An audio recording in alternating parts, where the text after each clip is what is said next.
आयुषी राठौर और आप देख रहे हैं नेक्स्ट 9 न्यूज। जैसा कि आप सभी जानते ही हैं कि महाराष्ट्र में इस वक्त सियासी संकट देखने को मिल रहा है। बीते लंबे वक्त से ये सियासी संकट जारी है और ये सियासी संकट अब और भी ज्यादा बढ़ता हुआ दिखाई दे रहा है। लंबे वक्त से इंतजार रहा कि शिवसेना के 16 विधायकों का जो मामला सुप्रीम कोर्ट में चल रहा है, आखिरकार सुप्रीम कोर्ट इस पर अपना क्या कुछ फैसला सुनाएगा, आखिरकार चुनाव आयोग का फैसला क्या कुछ होगा। फिलहाल तो इंतजार किया जा रहा है, लेकिन इसी बीच शिवसेना के प्रमुख और पूर्व मुख्यमंत्री उद्धव ठाकरे के बेटे यानी कि विधायक आदित्य ठाकरे डंके की चोट पर कई बड़े ऐलान कर रहे हैं। मुख्यमंत्री एकनाथ शिंदे और उप मुख्यमंत्री देवेंद्र फडणवीस को वह यहां पर खुली चुनौती देते हुए दिखाई दे रहे हैं। दरअसल आपको बता दें कि इस वक्त महाराष्ट्र में कई मुद्दों को लेकर सियासत तेज है। आगामी बीएमसी चुनाव को लेकर सियासत गरमाई हुई है, लेकिन दूसरी ही तरफ यहां पर सियासत तेज हुई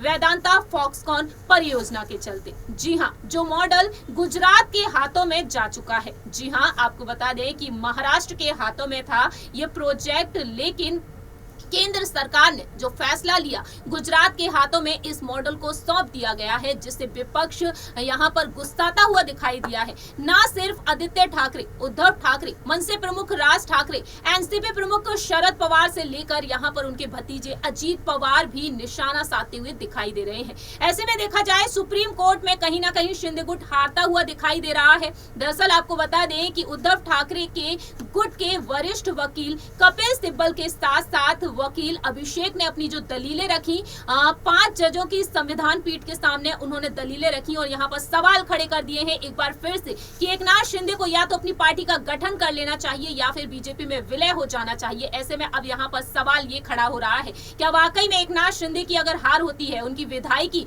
अगर जाती है, 16 विधायकों के खिलाफ अगर फैसला आता है, उनकी विधायकी जाती है जिसमें एकनाथ शिंदे का नाम भी शामिल है, अगर उनकी विधायकी जाती है तो मुख्यमंत्री पद से उन्हें इस्तीफा भी देना पड़ सकता है।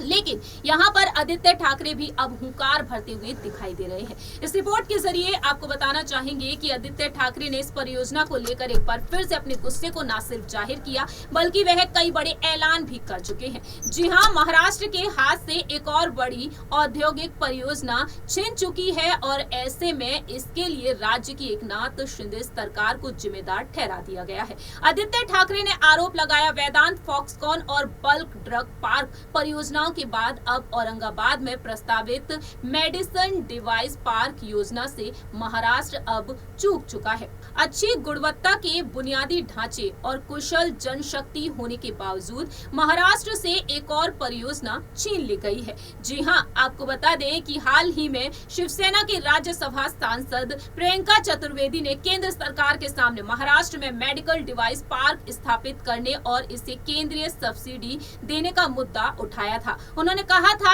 और उन्होंने पत्र लिखा कि अब केंद्रीय स्वास्थ्य मंत्री ने पत्र लिखकर बताया है कि महाराष्ट्र में ये प्रोजेक्ट स्थापित नहीं किया जाएगा। ऐसे में आदित्य ठाकरे ने आरोप तो लगाया ही, लेकिन साथ ही साथ उन्होंने यहाँ पर कह दिया कि वह मेडिकल डिवाइस पार्क महाराष्ट्र को ना दिए जाने के खिलाफ अगला जन आक्रोश आंदोलन संभाजी नगर में करेंगे। जी हाँ, इस तरीके से यहाँ पर अब आदित्य ठाकरे ने ऐलान कर दिया है कि वह आक्रोश आंदोलन करने वाले हैं संभाजी नगर में। जैसा कि हमने आपको बताया कि इस परियोजना से हटकर अब दूसरी परियोजना भी यहाँ पर स्थापित नहीं की जाएगी। इसी वजह से यहाँ पर आदित्य ठाकरे का गुस्सा बढ़ता हुआ दिखाई दे रहा है। देखना दिलचस्प होने वाला है कि आदित्य ठाकरे जिस तरीके से डंके की चोट पर ऐलान कर रहे हैं, चुनौतियां देते हुए नजर आ रहे हैं शिंदे गुट और यहाँ पर बीजेपी को, क्या वाकई में वह इसमें सफल होते हैं? आपकी क्या राय है? आप बता सकते हैं यहाँ पर कॉमेंट सेक्शन में।